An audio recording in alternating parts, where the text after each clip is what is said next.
Hi everyone, my name is Jose Amezquita Morales with the Ring of Democracy. Our mission is to empower historically marginalized communities throughout the greater Sacramento region. And one way we're doing that this election cycle is having sit-down conversations with local candidates here in the region. And today we have West Sacramento City Council member for District 1, Norma Alcala. How are you doing today? I'm great, thank you. Thank you so much for sitting down with us. So yeah, if you can start by introducing yourself, kind of letting know our community who you are. And Thank you. Well, my name is Norma Alcala, and I am the current West Sacramento City Council member. This will be my second term when reelected. Previously, I served on our school board for 2 terms. I was the West Sacramento City Council, actually president for our school board for one of our terms. And just to let you know a little about West Sacramento, we used to be at large. That meant that people from all West Sacramento would vote for members of the school board as well as members of the city council.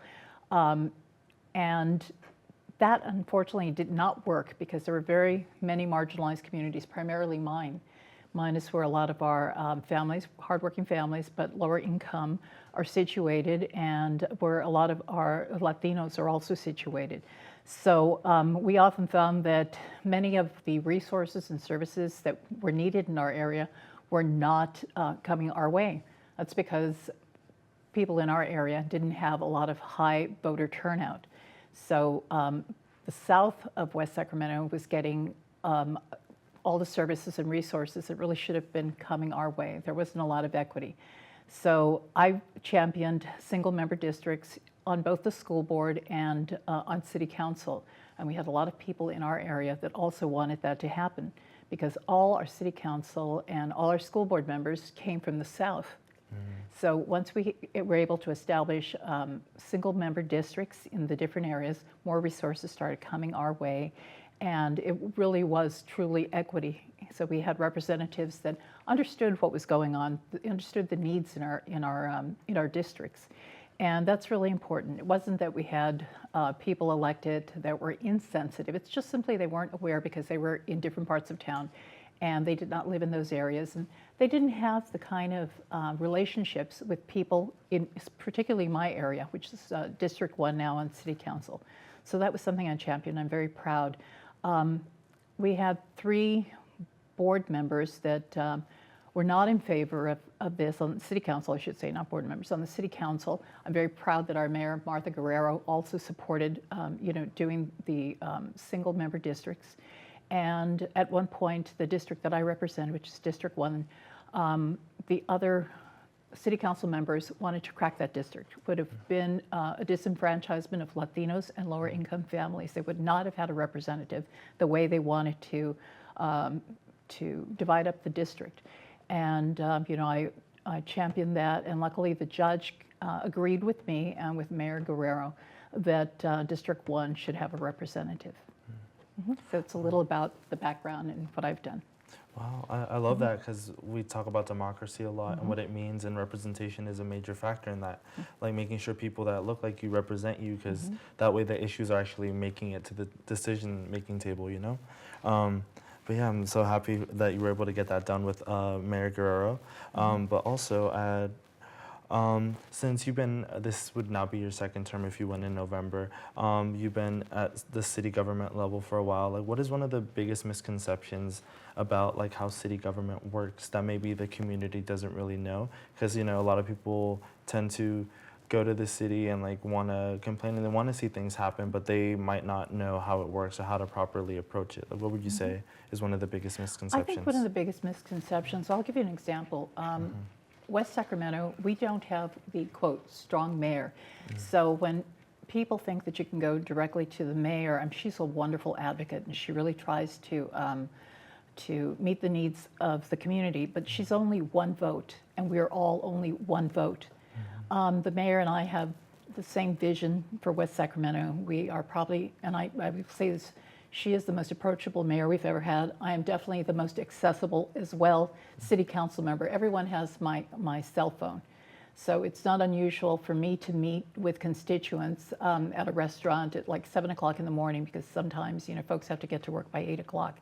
I take calls really late in the evenings. I sometimes take 9, 10 o'clock calls from people that are trying to reach me about something that's going on, in the city. And that, I think, is the most important thing. People assume that we know everything that's going on in the city, and we can't know everything that's going on if you don't let us know. So I've often told constituents, let us know. That's why I give everyone my cell phone number. So I think those are some of the misconceptions sometimes when things don't get done. There has to be a consensus for a vote, or at least you have to have 3 votes in order to get things passed. There are many things that I'd like to get done in my district and see in West Sacramento, but if I'm the only person voting for that, it's not going to get done. So I think that's when people assume that maybe government's working a little slow. We also have to abide by regulations, and then we have timelines that have also been set forth in a city. When city councils get together, they have what they call a general plan, or it's a plan for the year, areas that they're going to address. And I love to get public input about what needs to be done in the city. But we will come up with a general plan in the city, and that's what we normally follow. And then we, of course, have city staff that implements this. And if monies are there that are federal monies or state monies, they also have regulations and timelines attached to them. So sometimes things don't move as quickly as we want. So I think that's one of the misconceptions people have about how city government works. We unfortunately can't move things as fast as we can because there are timelines associated with that. Yeah. Well, yeah, that's one thing that I tell people too. It's like making sure you know how to count, how to make sure enough people are wanting to pass it on the city council, because even though it might be a priority in the community, if the city council doesn't agree on that, it's not going to get passed. So I really love that answer. But yeah, so you're running for re-election, and if you were to get elected in November, what would be some maybe like unfinished business or some priorities that you really want to tackle in a second term if you get re-elected? Thank you. Yes, I do want to get reelected because there's still a lot of unfinished projects. So let me address that.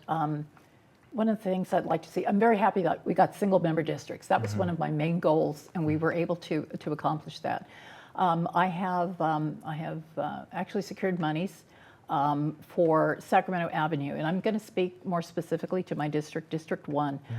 West Sacramento has had a lot of development in the south, and those are the newer homes, and they have the sidewalks that they need. They have a lot of infrastructure in place that my district, District 1, does not. We're the oldest part of West Sacramento. So actually one of our main thoroughfares, Sacramento Avenue, has no sidewalks whatsoever. I've been able to secure monies to get those sidewalks done on Sacramento Avenue. And why is that so important for the people in our district? Because we have a lot of older folks, and if you don't have sidewalks, some of those cars could accidentally hit, a pedestrian. Children, they have no place to ride bikes. So that's one of the things that I'm really proud about, having secured money for Sacramento Avenue and getting that developed. I'm very proud that since I've been a city council member, I've had a lot of people, now that they feel that they have a city council member representing them, they've come to me, and we have tremendous leaders in our community.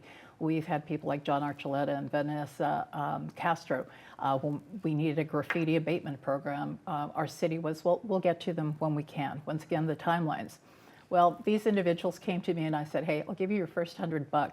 And they loved it, because then we got a graffiti abatement team started.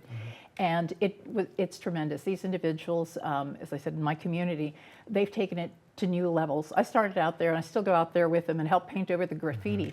And why is that important? Because it makes safer neighborhoods. It sends a very positive message. And individuals like this are true leaders in our community.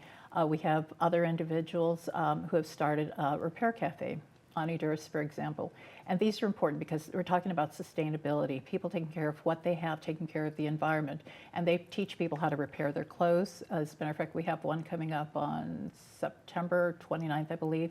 And Holy Cross Parish has allowed them to rent out their auditorium in order to have people come and learn how to repair their clothes, how to fix bikes, how to fix appliances, computers, and things that normally are thrown into the garbage. We are setting an example of sustainability, and those things are very important for community. Getting potholes fixed, that's a big thing every city has to deal with. And our area is, as I said, it's the oldest in the area, so we still have many streets that have those problems. So that's one of the things I want to make sure that we're getting our share. So for an area that's been typically marginalized, it's important for me to be there and to answer the calls of our citizens. Another example, it may seem small to us, but it was really important. The city had an ordinance where you couldn't have more than 60 feet of concrete in an area. So I had Mr. Rodriguez come to me, and actually they wanted him to tear out everything. This was going to cost him thousands of dollars. Well, he actually had small little gradations in there with rock. So I pointed that out to the city. He wasn't going to have to tear anything out. So those are the important things that with experience, you're able to tackle, and you really need someone who understands the dynamics of how things work. I'm 63 years old. I've worked for the California legislature. I've been a small business owner. So I have experience that is very valuable for a city council member to have. Also, I speak Spanish, and we have a large majority in our district who are Spanish speakers. So they feel very comfortable coming to me. I've lived in my area since 1965. Don't do the math. But, so I've been there for a very long time. So I know a lot of the families, and they feel very comfortable coming to me. And that's important, because when I bring that to the board, I give them a perspective that's very different than the different areas, the different districts, I should say, in West Sacramento. Yeah, awesome. I know you've done so much. I'm like trying to keep up. But yeah, I love that. And like you mentioned, yeah, it does take a lot of experience. Like, what do you say to people who might think, oh, maybe like you have the experience, but maybe we want something new? Like what, like there's always this, like, there's always that grassroots versus like kind of more establishment or whatever you want to call it. But like, what do you say to that? Well, I would say that I'm definitely one of the most progressive people on the board, regardless of age. You know, I grew up always believing that a community needed activists, and that's one of the things that I believe I've brought to my city council seat. I've been able to acknowledge the people, like I've mentioned, the John Archuletas, the Vanessa Castros, the Sanchez family. We have the Rodriguez family. We have a wonderful woman named Rhonda Morningstar Pope, who actually was very instrumental in getting a community center for us, because I was able to reach out to these individuals, and they knew my history. So they wanted to do things for the community for a long time, but no one was actually acknowledging their requests, and certainly not acknowledging the tremendous contributions that they have made. So I think it's great when you have individuals who want to bring something new to a community and share what they have. So for me, I'm certainly not part of the status quo. Sometimes I'm the lone no vote. You know, I pride myself on having a lot of ethics. But most importantly, in terms of bringing something new, I would say it's to elevate and to acknowledge the leaders that we currently have in our community. We have a lot of leaders of all ages, not just young, but people who have become very active in the community. And that in itself is something very important, because when you galvanize all these folks together, you build these relationships and coalitions. That's what's moving, I believe, District 1 more on a more forward trajectory than any of the other districts we've seen. It's changed a lot since then. Yeah, I love that. I'm big on like the engagement, the community aspects, making sure the community is involved in all the decision-making processes. What do you say to those that maybe don't want to or haven't found their way to engaging with the city? Like, how would you bring them on and tell them, like, we want to hear your voices, we want to make sure, like, you mentioned a lot of great names, but like, who else can you reach out to make sure the district is. Well, I think that's I think that's the most important thing. It can't be done alone. This is what I often say when people say, "Oh, you've done this." It hasn't been me. There is no vacuum whatsoever. It's because I have reached out to these community leaders, and when you reach out to community leaders, they have their own cohort of individuals, who respect them and understand them and all. And that's the most important thing to do. No one city council member does it all. And in my district, I can say that I've been very fortunate, because I have these community leaders who come together because they want what's right for their community and for all of West Sacramento, like Mr. Archuleta and Ms. Castro, for example, the graffiti abatement program. What was so important there is that they did something tremendous when we go out there, and paint the graffiti. But they also then partnered with the painters, Local 16, and they came in, and now they're we have professional painters as well, not just the amateurs, but we have professional painters that volunteer their time, and they're taking care of the parks and the benches out there. So much so that some of the different districts have now adopted the very same type of graffiti abatement program. So when they see something successful, other people want to have that same dynamic in place. We're hoping to get a pool out in West Sacramento. There's one pool out on the south side. Our kids on the north side can't reach that, and it's not fair. We had a pool at one time, and our kids don't have, their parents don't have the resources, to put pools into the backyard like people in the south area, or to have the pool that is being paid for, by the way, by the taxes of people from the north. They took our pool many years ago and they filled it in with sand.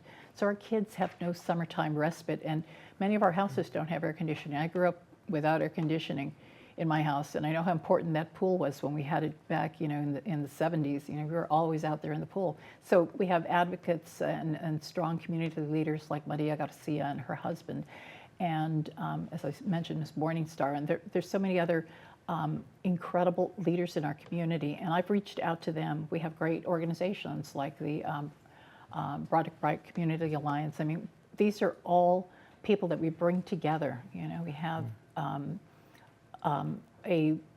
going to say a very strong goal in mind for our community, and it's to make the quality of life there great for our kids, great for our seniors, and great for families. So when we had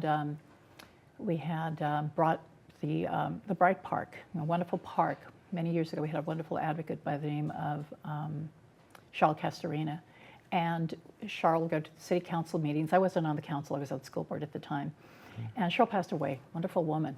But she really brought attention to the fact that the kids on the north side, right, the poor side of town, didn't have a good park. It was sometimes littered with trash, and just we didn't have the things that they needed.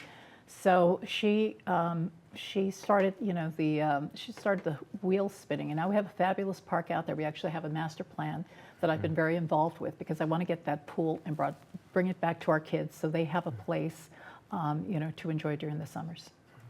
Yeah, I know. I remember being a kid growing up wanting to go to the pool, and the importance, because it's a community, like it brings people together, it brings the neighborhood, it makes you want to be a part of things, So yeah, hopefully you get it done.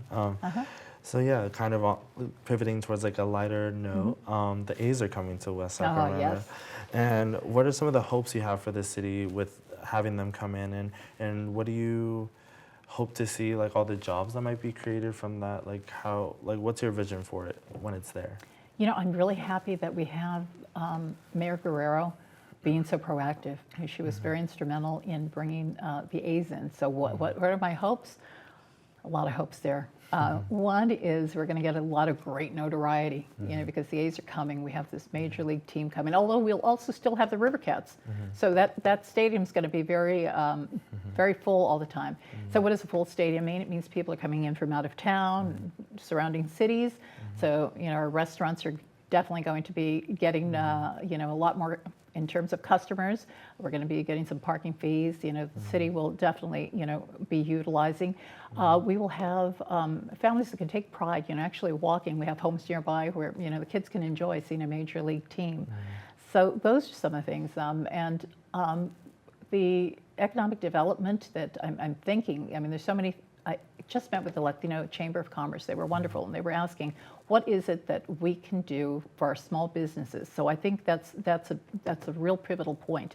What can we do for our small businesses that would, because small businesses can fail if they don't have substantial support. So the California Latino Hispanic Chamber of Commerce came in to ask, and I think a partnership with them and the support that they bring will definitely help all the small businesses in our area. And when small businesses are there, they hire people, and I'm hoping for a local hire. So hopefully many more of our families, and as I said, since you're going to have 2 baseball teams there definitely is going to be jobs in the area. And those are some of the things that we're looking at. When you have good jobs, what does that do? It provides good income, better quality of life for everyone. So those are some of the things that we're helping for. And of course, you know, the extra taxes that we get from there, that revenue is going to be very important for us in West Sacramento. And kind of to go off of that, all those taxes, like, is there anything that you hope to do with that money, that maybe using it in maybe some specific areas that you were hoping that helps, or is it just there's a large sum of money and hopefully we'll be able to like work it out, or do you already have like a vision in mind for that money? Well, you know, there are a lot of things that need to be done. I mean, specifically the roads, you know, need to be taken care of. We need to make certain that we have safety, you know, that we hire, you know, sufficient officers and sufficient firefighting personnel. Those are things that we need. Roads are always a big issue, you know, for everyone. I would say that some of the revenues that come in, we're going to obviously need it if we want our pool, you know, to come in. And it's not just my area. I mean, when we look at those revenues, we're looking at the other things in the districts. One of the things that I'm hoping is that we, you know, can definitely have more housing, you know, for families in the area. We have a lot of families in the area, sometimes 2 families, you know, because the rents are so high. We have a wonderful champion by the name of Robin Mari Davis. She has a small home, it's on wheels, and we had an ordinance against that, and I advocated for her. We're getting that changed. So she will be able to have her tiny home. But, you know, Lieutenant Governor Eleni Kounalakis is an incredible visionary. She's running for governor, but she'd been a developer, and she also understands the necessity for homes. I mean, they make people feel secure. It's part of the American dream. So I'm sort of going off a little on this tangent because it's really important. Housing is a big issue everywhere. And so when we focus, you know, on our local economies and stuff, we have to remember that that's almost an essential point for all cities to look at, you know, what alternatives are out there. And Lieutenant Governor has, you know, she was actually at my house about a week and a half ago. And we had this conversation with many people that came together, and she's an incredible advocate of, you know, wanting to do things that help people realize the American dream of home ownership. And those homes don't have to be, you know, the huge homes that are currently being constructed where you have a 30-year mortgage. Some of these homes could be something very affordable for families. So I think it's important as a city council member, and this goes for all local officials, that we continue to connect with you know, our constitutional officers, our assembly members, and our senators. And that's one of the, I think, the important things that I bring. I have been in touch with a lot of these folks over a lot of these issues and other issues. So with me, you have experience, you know, and there's really no comparison when you have experience, as opposed to someone that may be new and fresh. Experience counts a lot because you've already formed those relationships. And, you know, you have knowledge of not things that may not exactly work out, but things that can work out, and the dynamics on how to get those things done. So, Councilmember, what are some more of your priorities for your next term?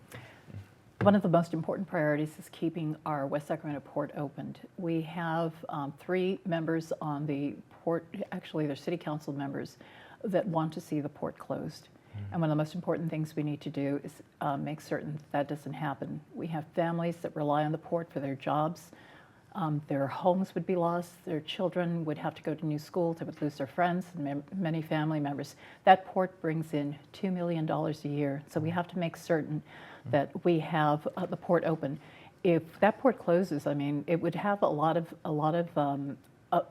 what would you call it, domino effects as well on the environment. You know, trucks would have to come in much longer distances in order to, we have rice and cement that are the imports and exports. So that would also, you know, have an impact on the quality of life here in West Sacramento.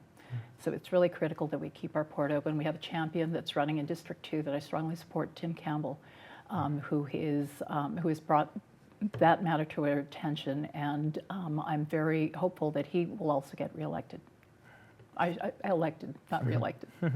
Thank you. And thank you. So as we're like closing up, would you like to give a direct message to the voters why they should re-elect you this Thank November? you. Now, which camera should I go to? This one over here. Okay. Yeah. All right, thank you.